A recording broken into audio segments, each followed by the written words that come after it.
লনলিনেসের বা একাকিত্বের ফিলিংসটা আপনি কাউকে বুঝাতে পারছেন না, এবং আপনি নিজে নিজেকে কষ্ট দিচ্ছেন, অথবা পরিবারকে কষ্ট দিচ্ছেন, অথবা আপনি আইসোলেশনে চলে যাচ্ছেন। আপনি কাউকে নিতে পারছেন না।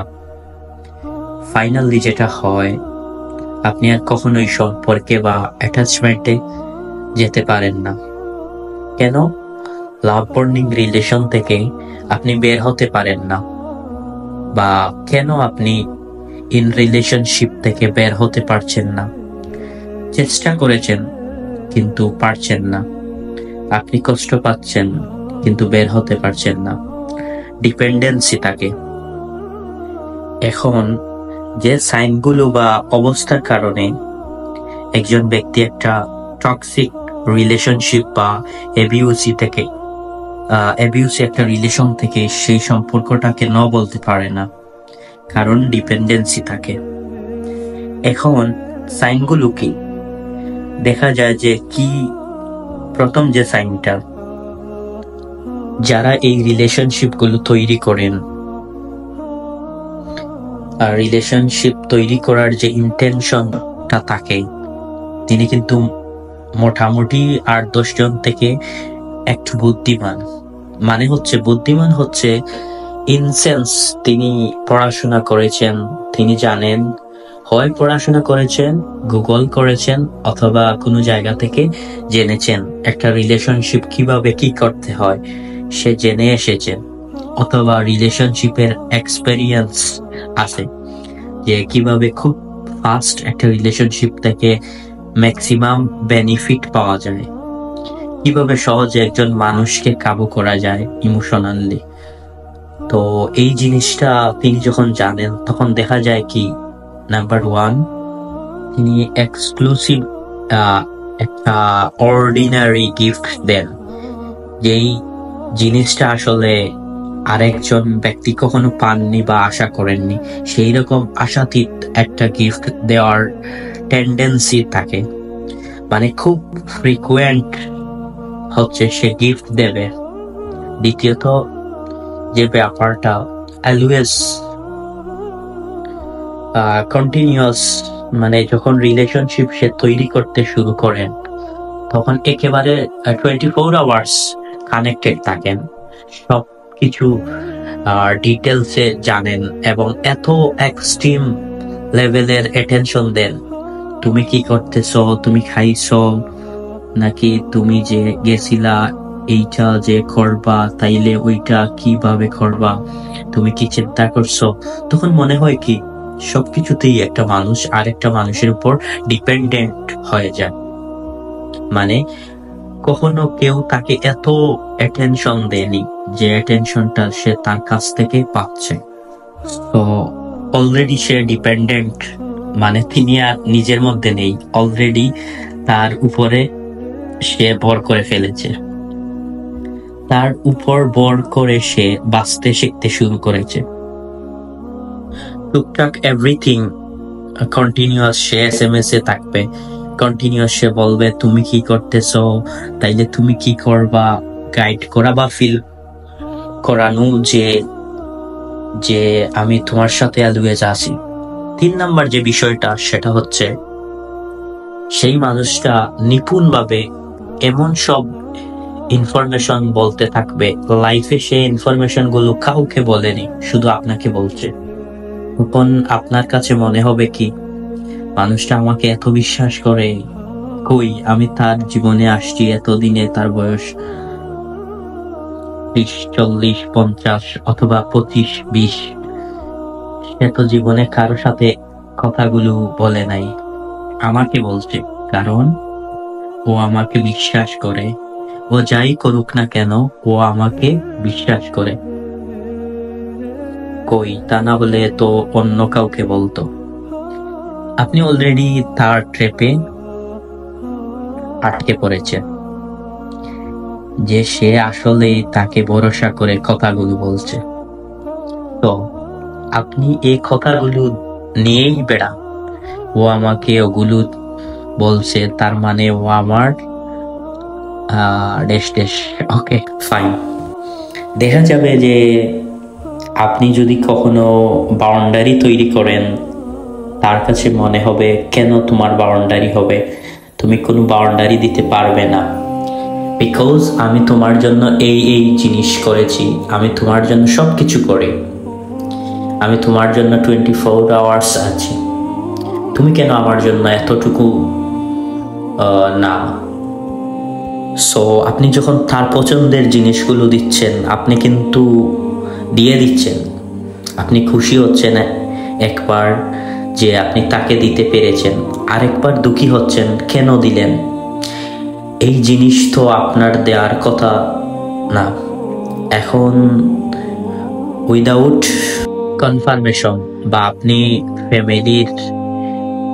তার ফ্যামিলি জানেন না, আপনি শুধুমাত্র ওই ব্যক্তিটাকে জানেন, আপনি জানেন না তাকে বিয়ে করবেন কিনা, আপনি জানেন না 7 দিনের বেশি তার সাথে সম্পর্ক টিকবে কিনা, 1 মাস 3 মাসের বেশি সম্পর্ক টিকবে কিনা, কিন্তু আপনি তার বউ হয়ে গেলেন বা আপনি তার হাজবেন্ড হয়ে গেলেন।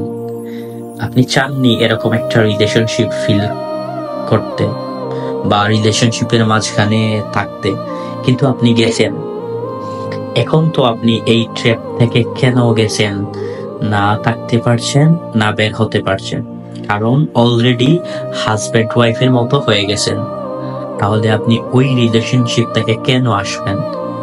যিনি আপনাকে ওই ওয়াও ফিলিংসটা দিচ্ছেন, তার জন্য একটা স্কার্প ছিল, তার তো একটা লিমিট ছিল, একটা এক্সপেকটেশন ছিল আপনার কাছ থেকে সে কতটুকু নিবে, কতটুকু করে, কতটুকু সময় ইনভেস্ট করে আপনার থেকে কত তাড়াতাড়ি কতটা নিবে। তো তার তো অলরেডি নেওয়া হয়ে গেছে। তো যখন দেখা যায় একটা কনফ্লিক্টের কোনো কথা যদি আপনি বলেন, তখন দেখা যায় যে আপনাদের দুইজনের মধ্যে একটা টক্সিসিটি তৈরি হয়েছে, এবং আপনাকে সে বলছে তুমি তো আমার সাথে এরকম করতে পারো না। সে যখন ম্যানিপুলেট শুরু করে দেয়, তখন আস্তে আস্তে পৃথিবীতে ল্যান্ড করেছেন আপনি, এবং আপনাকে যে কমিটমেন্ট গুলো দিয়েছে, আমি তো তোমাকে বলছি তোমাকে বিয়ে করব, তুমি কেন জ্ঞান করতেছো, আমাকে সময় দাও, হয়তো তোমাকে বলছি। তো দেখা যাবে কি একটা সার্টেন টাইম পর আপনি তাকে ছেড়ে চলে যাচ্ছেন, অথবা সে দেখা যাবে যে আপনার সম্পর্কের মাঝখান থেকে হুট করে নাই হয়ে গেছে। আপনি পাগলের মতো হয়ে যাবেন, যেমন নেশাগ্রস্তদের নেশার দ্রব্য না থাকলে তার জন্য পাগল হয়ে যায়, যেখানে সেখানে যাবে, প্রয়োজনে বাচ্চার দুধ বিক্রি করেও হলেও যারা এডিক্টেড থাকে তারা তাদের জিনিস কিনে।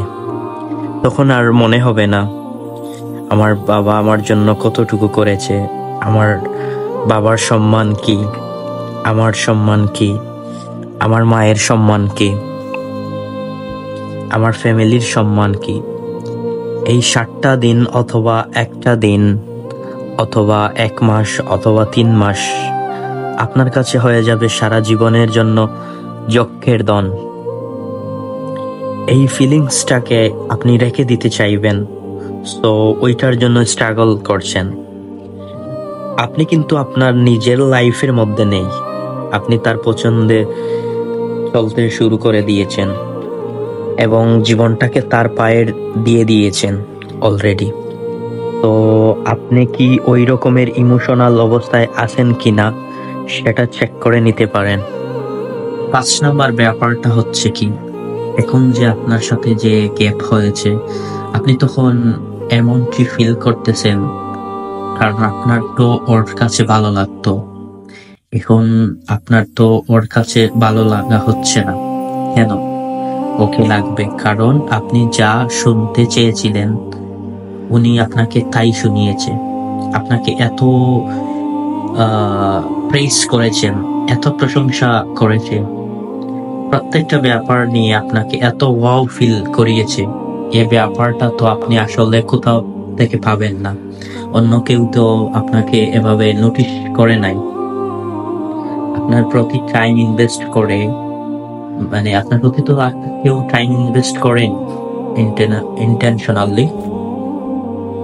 আপনার যে কথাগুলো আপনি কোনোদিন কারো কাছ থেকে শুনেননি, এত অ্যাপ্রিসিয়েশন দিয়ে আপনাকে এত কনফিডেন্ট হিসেবে তৈরি করেছেন।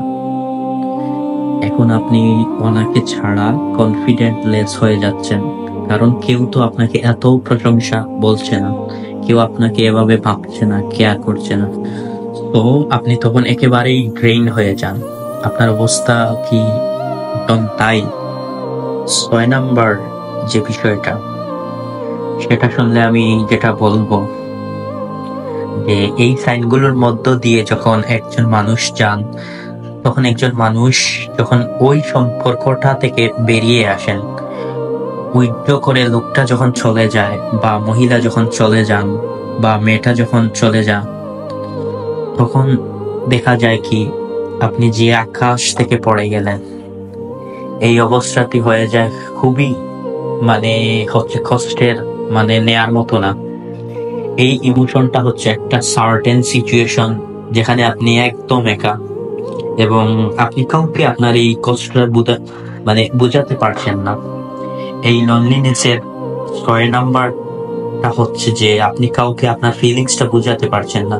সবাই বলে সবার জীবনে প্রেম ছিল, আপনার মতো এত কষ্ট বা আপনার মতো যে আচরণগুলো করেছেন, সেই আচরণগুলোর সাথে আপনার পরিবার বা মানুষজন ম্যাচ করাতে পারছে না।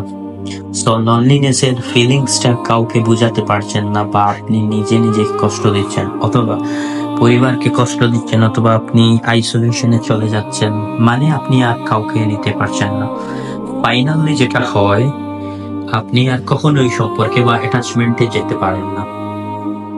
সাইকোলজিস্টরা বলেন এটা একটা ইমোশনাল অ্যাবিউজ, এবং এই ইমোশনাল অ্যাবিউজ যদি কারো থাকে, বা এরকম অ্যাবিউজ রিলেশনশিপের মধ্যে যদি মেন্টালি থাকে একজন মানুষ, তখন সে না ওই রিলেশনশিপটাতে ভালো ছিল বা অন্য কোনো রিলেশনশিপে আস্থাশীল হতে পারে, কারণ তিনি কিন্তু সব জানেন তার কি হয়েছিল, হতে পারে, বা তার এখন অবস্থা কি।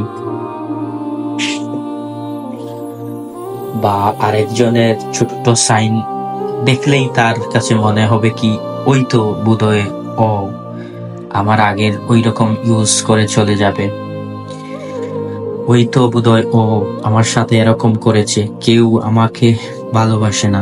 সো আপনি যদি একজন পরামর্শক বা বিশেষজ্ঞের শরণাপন্ন না হন, তাহলে আপনি এই ইমোশনাল যে ট্র্যাপটা আছে না, ওইটা থেকে বের হতে পারবেন না। আপনি জানেন কি করতে হবে, কিন্তু আপনি করতে পারবেন না, কারণ উনি আপনাকে যে গাইডেন্সির মধ্যে দিয়ে নিয়ে যাবেন, সেই গাইডেন্সিটা আপনি চর্চার মধ্যে দিয়ে না গেলে বের হতে পারবেন না। সো আপনি যদি দেখেন এই কন্ডিশনগুলো নিজের মধ্যে হয়েছে, আপনি এইরকম কষ্টের মধ্যে আছেন, আপনি অবশ্যই পরামর্শকের শরণাপন্ন হতে পারেন। একজন পরামর্শকের শরণাপন্ন হওয়ার পাশাপাশি ইনস্ট্যান্ট এই বিষয়গুলোর জন্য আল্লাহর কাছে ক্ষমা প্রার্থনা করতে হবে, কারণ আপনি একটা হারাম বিষয়ের মধ্যে লিপ্ত ছিলেন। আল্লাহর কাছে ক্ষমা প্রার্থনা করতে হবে, পাশাপাশি আল্লাহর কাছে দোয়া করতে হবে আল্লাহ যেন সহজে আপনার ভিতরের কষ্টটা দূর করে দেন। আর একজন পরামর্শক ছাড়া আপনি নিজে নিজে কি এইরকম একটা ট্র্যাপ থেকে বের হতে পারছেন বা পারবেন বলে আপনি মনে করেন? আপনার কাছে কি মনে হয়?